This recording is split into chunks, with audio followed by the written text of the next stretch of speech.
Meshua and melody.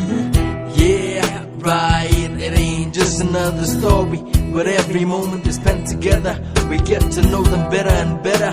So here it goes, the story unfolds. Meshua and melody, are they made for each other?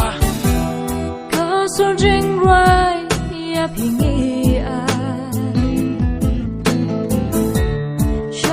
Meshua and melody. Đây có danh ya khăn độ trong kia. Yar vẫn xem kênh có mặc kỳ. Cắt nô danh phê, danh lắng trong kia. She shot it.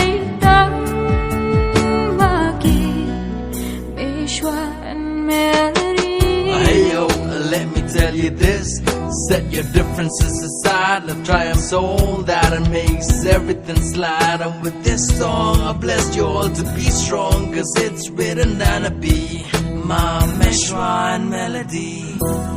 Kana she's ngi happen jong